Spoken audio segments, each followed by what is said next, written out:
A série da Wandinha já é um grande sucesso, com músicas incríveis e personagens marcantes.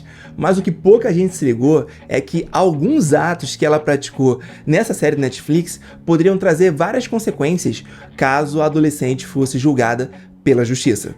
Hoje eu vou te contar quais foram essas condutas para, nesse contexto, te explicar o que acontece na prática no julgamento de uma pessoa que é menor de idade, seja ela uma criança ou um adolescente.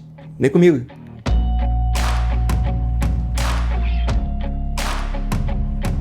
Fala, meus amigos, beleza?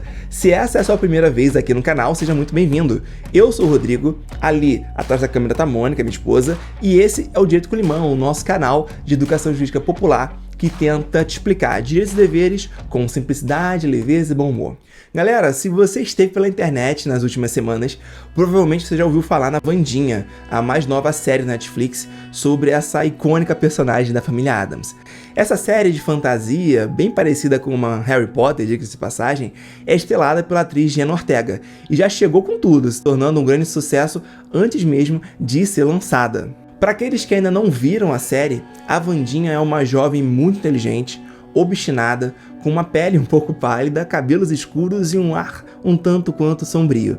Além disso, ela tem um irmão mais novo, o Feioso, que é o principal alvo das suas brincadeiras, que incluem a tortura física e a tortura psicológica. Motivada por um forte senso de justiça, logo no primeiro episódio da série, ela se vinga de alguns garotos que estavam praticando bullying contra seu irmão.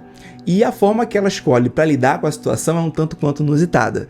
Ela joga várias piranhas na piscina onde esses jovens estavam, e acaba que um desses jovens acaba perdendo um testículo. Em um outro momento da série, mais precisamente no 8º episódio, ela e seus companheiros da sombria escola Nunca Mais sequestram um jovem que é o principal suspeito de ser o monstro que tem praticado assassinatos na região.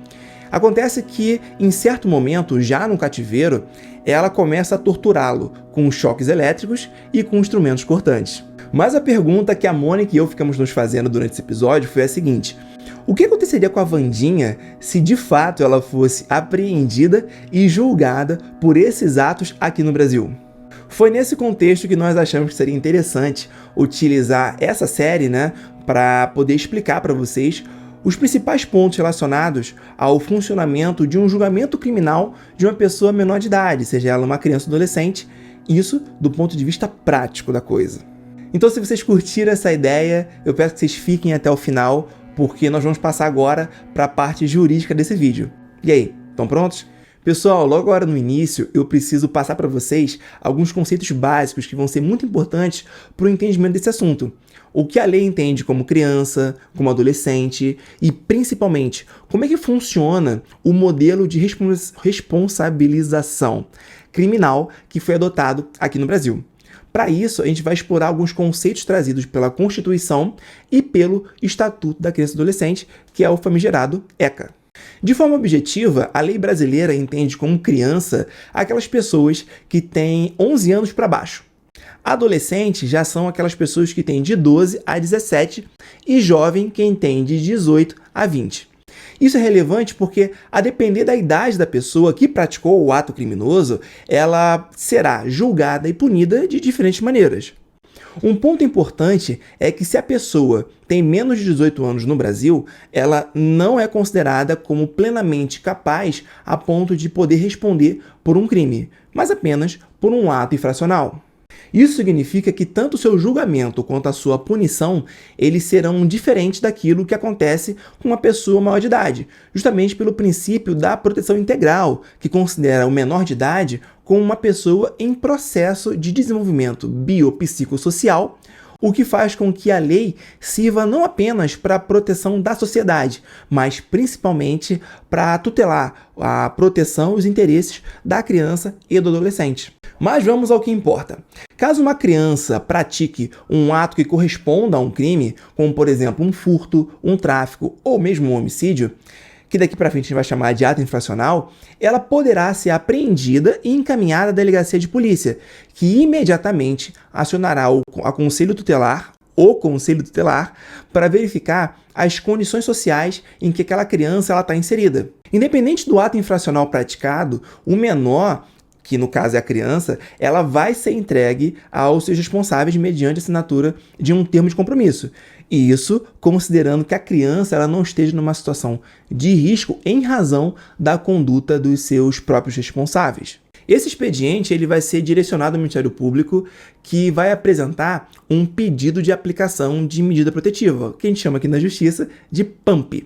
Esse pedido ele vai ser direcionado ao Juizado da Infância e Juventude, que ouvirá as pessoas envolvidas em uma audiência especial e vai decidir, ao final, qual medida de proteção é a mais adequada para o caso concreto.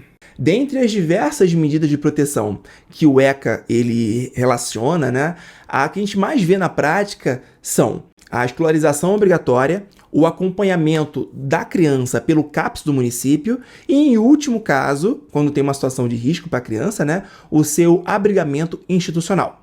Um ponto que merece destaque é que a delegacia ela vai continuar investigando, principalmente para poder decidir se os responsáveis pelo menor eles foram negligentes de alguma forma, o que pode inclusive acarretar na responsabilização criminal caso eles tenham colocado a criança em risco ou tenham praticado algum crime contra a criança. Por outro lado, se o ato infracional for praticado por um adolescente, o procedimento ele vai ser bem diferente. Isso porque, após a sua apreensão em flagrante, ele é levado para a delegacia que vai fazer um documento que a gente chama de AI, que é o Auto de Investigação de Ato Infracional.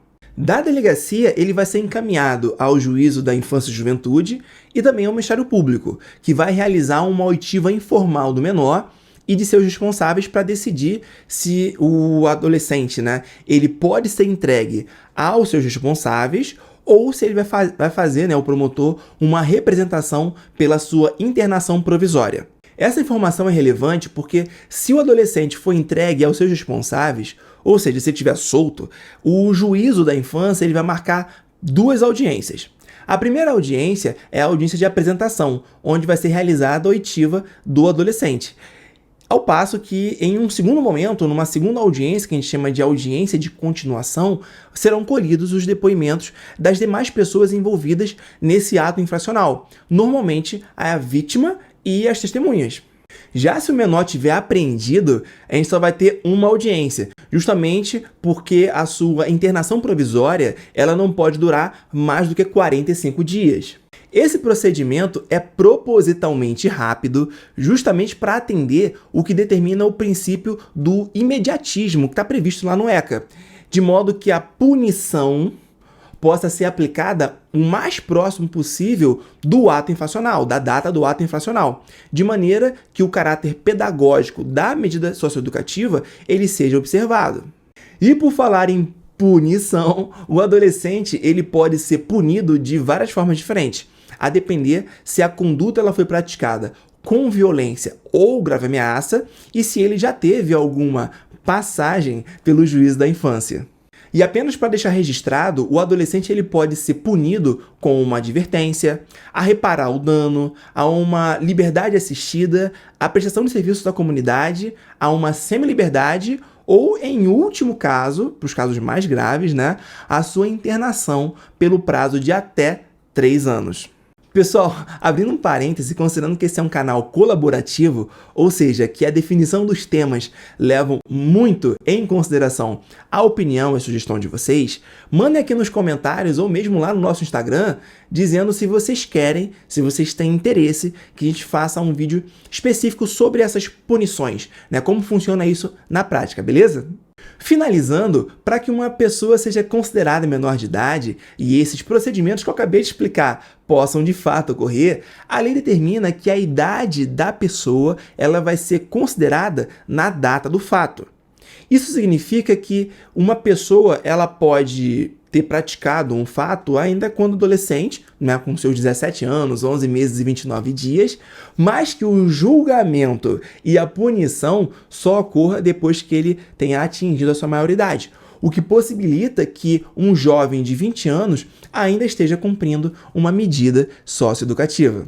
Além disso, cabe informar que os atos infracionais eles não ficam registrados depois que a pessoa alcança a maioridade. Isso significa que dali para frente, ela é considerada, para fins penais, como um réu primário. Queridos, nós tentamos deixar o vídeo de hoje o mais leve possível, aproximando esse tema da cultura pop, né? A nossa ideia foi tentar explicar os principais pontos envolvendo o julgamento de uma pessoa menor de idade, seja ela uma criança ou adolescente, quando há a prática de um ato infracional. Se vocês gostaram do formato desse vídeo, deixem aquele like para fortalecer a gente, se inscrevam aqui no canal e também lembrem de ativar o sininho para serem notificados sempre que postarmos vídeos novos por aqui. Nós contamos muito com a força de vocês, especialmente porque nós estamos chegando aos nossos 500 inscritos. Ainda falta um pouco, né? Mas tá chegando. Muito obrigado por terem ficado conosco até aqui. Um forte abraço, um super beijo e até o próximo vídeo. Tchau!